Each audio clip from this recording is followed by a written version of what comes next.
I think it's fair to say that the perception of Airbus aircraft products from Aerosoft is currently not great. Following on from their A330 CEO release last year, the reputation of quality has been, well, pretty tainted.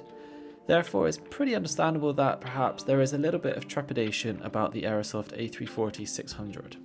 But let me be clear, this product is worlds apart from Aerosoft's previous lineup of Airbus aircraft. Why? Well, simply because Aerosoft is working with TOLIS to bring the A340-600 to Microsoft Flight Simulator. TOLIS, for those who are unaware, is known for its high fidelity simulation and system depth of Airbus aircraft on the X-Plane platform. But for those who do use the TOLIS in X-Plane, they do often get critiqued for their modelling and texture work. And the complete opposite could be said about Aerosoft, as their modelling and texture is, well, pretty good. So when the two companies announced that they were working together on the Airbus long hauler together, this was simply a match made in heaven. And based on my limited time with the aircraft at FSConference, I already feel that this is a relationship I never want to see end. But let me explain why. Before I even sat down, I was asked which of the 4 missions I wanted to try. These missions were simply not land at an airport or after 2 minutes I'm going to turn off the engine and you continue the landing. But no, instead, these were fully simulated, in-depth and challenging missions. What was even more impressive was just how these challenges were activated in the simulator without any additional input from Aerosoft's reps. Once they loaded into the sim, which I'll cover more in just a second, immediately this set up a high level of expectation that this was not going to be your typical Aerosoft Airbus product. I chose one of the more simplistic missions to get started. I wanted to get a feel of the airplane before trying something more challenging. But not only that, I wanted to talk to Aerosoft and ask them some questions about the plane I was flying. My mission saw me fly a few thousand feet above Quito Airport and required a right-hand turn before completing the short final approach onto the runway.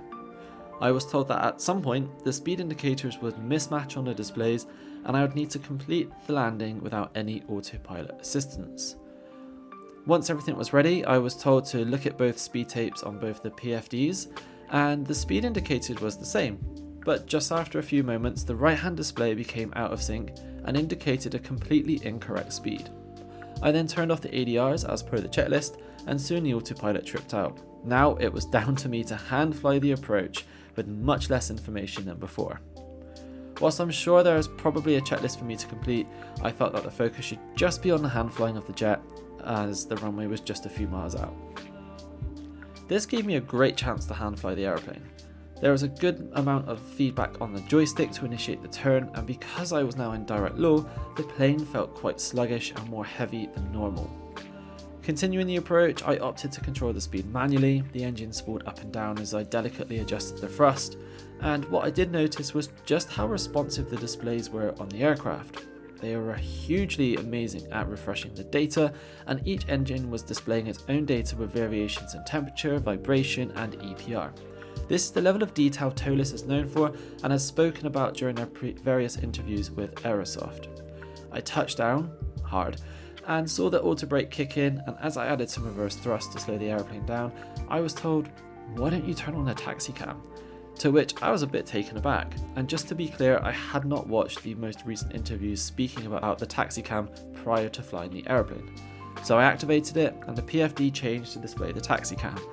This felt like absolute sorcery, and turning the tight turns on the taxiway made it so much easier.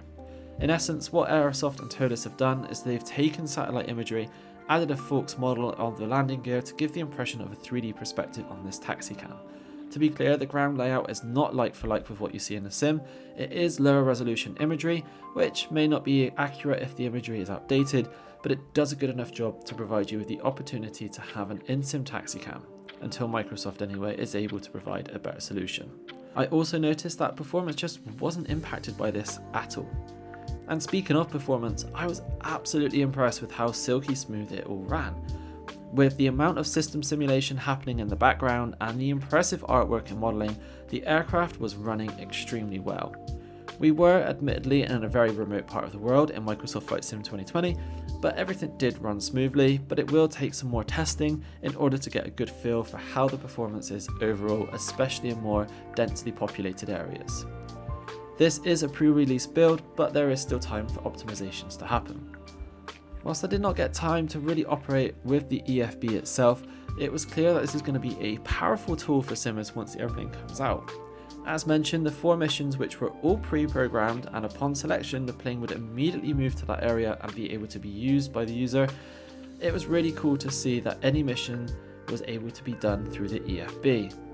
My mission had failures. Those failures were programmed to happen at their specific time, and quite simply, this is a really cool feature that will open up a range of possibilities for simulation practice and scenarios that go far beyond I've seen anything in aircraft before. I'm excited to see how this is used in the future, maybe even some way for the community to create their own missions. With Aerosoft having 4 already included in this demo build, it would be great to see even more added in the future. The EFB, for those who don't know, is completely custom made by Tolis specifically for this product. It features fuel, balance loading, navigraph support, performance calculations, failure input, and much more. X-Plane users will be familiar with how in-depth Tolis goes with their EFBs, and this will be no exception. As an aside to the MSFS version, X-Plane users should not fret either, because any advances in technology or improvements to systems will be brought back to the X-Plane version as well. This is because the technology works irrespective of simulator.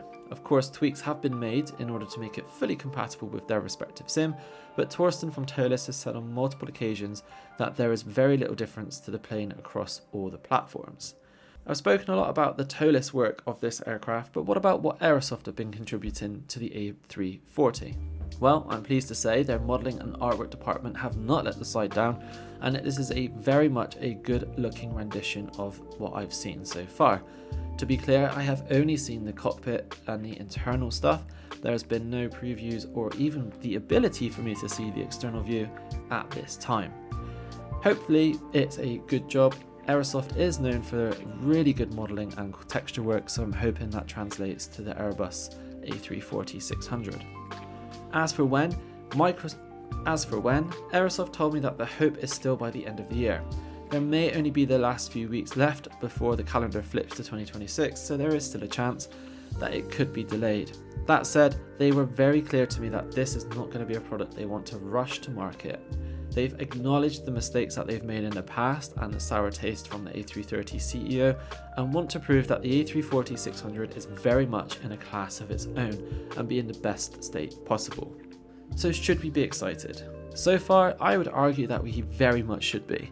If you've ever tried a Tolis aircraft in X-Plane, you already know just how much these aircraft are incredible. Tolis is an extremely talented developer, and they are very, very, very knowledgeable of Airbus systems.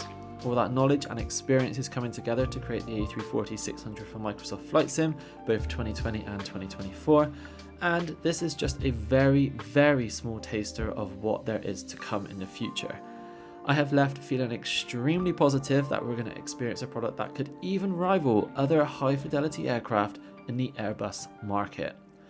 This is a partnership that makes so much sense on paper, so let's hope the Aerosoft A340-600 fulfills that expectation. That is everything we have to say so far on our first hands-on impressions with the Aerosoft A340-600, but for everything else, keep it at FSElite.net.